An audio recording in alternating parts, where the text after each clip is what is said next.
So there are things that have been happening over the last 2 years. The last line, actually, of Brexit's musical trick is Boris Val Boris and Cunnings dancing around saying failure doesn't matter in the past. And I sometimes feel that that is the motto of this. I mean, I wrote it 2 years ago, but this is the motto of this government. Failure doesn't matter in the past. So there's been a lot of failure, which I feel they would like us to forget. And this, perhaps, is part of, Yes. It's our way of communicating things that shouldn't be forgotten, that people should be reminded of. I think it's also,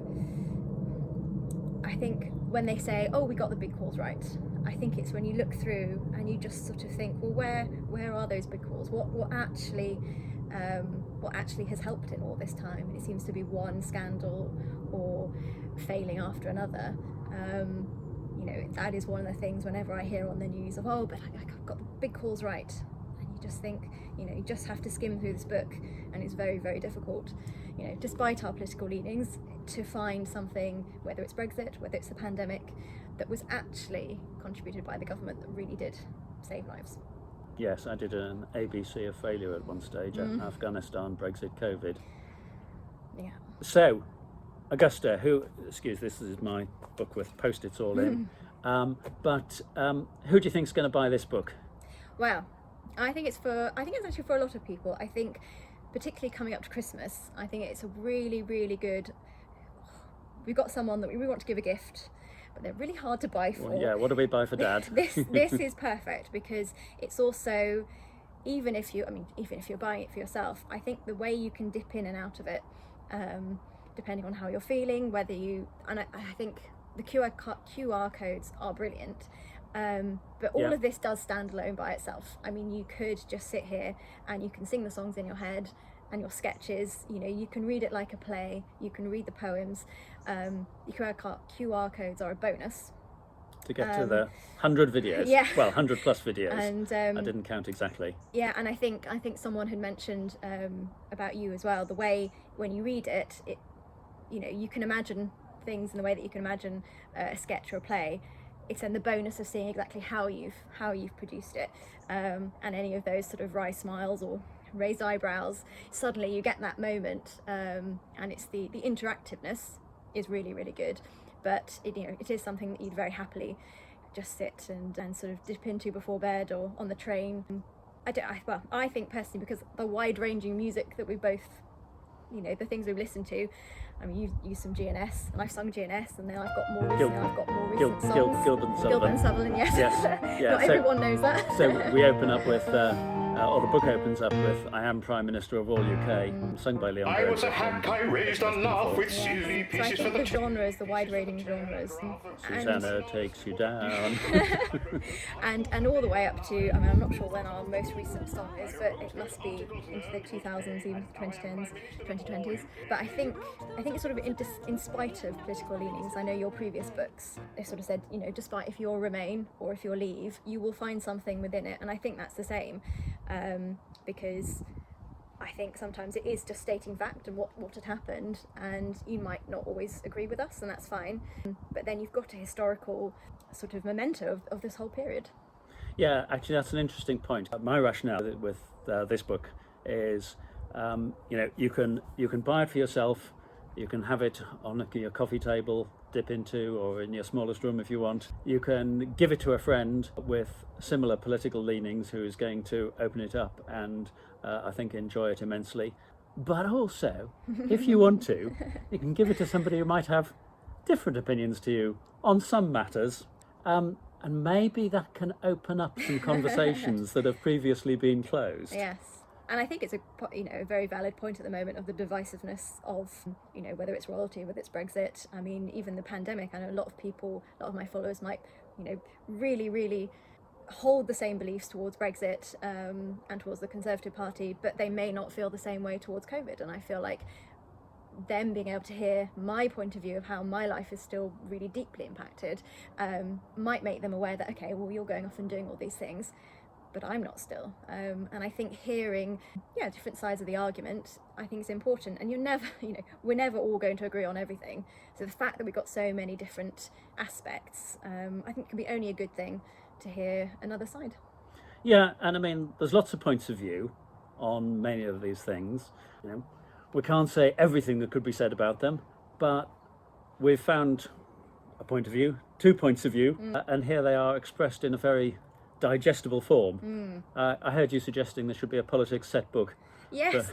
Oh, I think particularly when you think well, what are they going to be teaching in 10, 20 years' time? And in a similar way, you've got the horrible histories and learning all about long-term historical figures done through song.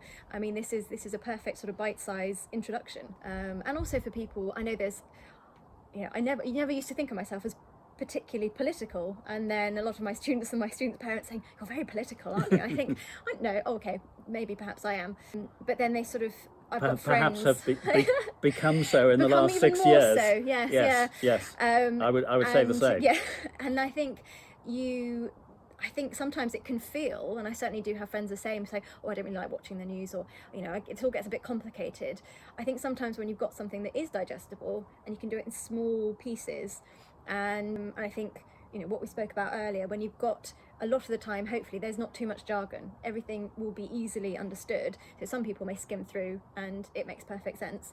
Hopefully anyone who is maybe more a novice in the sort of political arena will also understand and get it, and it's having those smaller bite-sized things to be able to go, okay, well, I do understand, and actually I can see why this relates to this. And how Brexit has impacted this, but has also impacted this. I think it helps to give a greater all-round way to sort of sum up the last 2 years. Right, so a summary of the last 2 years, a horrible history of the early 2020s. Yeah, so political A-level syllabus all put into one little book.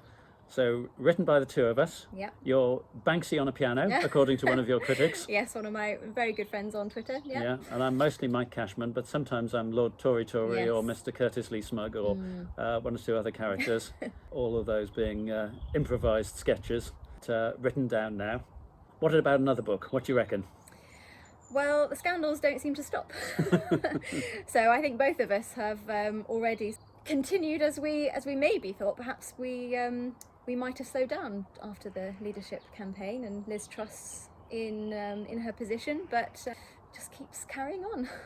Well, yes, I have to confess that each of these satirical books that I've produced, I haven't expected to be doing that one, but events have happened, and I've just felt that there are things that needed to be said, and sometimes there's a way to say them that will get a lot of people listening, enjoying it online, and maybe enjoying it in the book as well. And I think that's when you've got something which is videos that are bite-sized, or even just reading it into a small paragraph and a poem. I think sometimes when you've got someone talking as seriously and sort of informatively as they can be, when you bring humour in, I think it can sometimes just chip away at perhaps some of the more divisiveness of something. I'm not going to listen to this and I don't really agree. Just to go, oh, well, hang on, I like this song, I'll just carry on listening, or oh, okay, this is quite funny, so I might carry on watching. I think there's a lot to be said of how humour can just break through barriers sometimes. Okay, so It's My Party and I'll Lie If I Want To by Augusta Lees and Mike Cashman.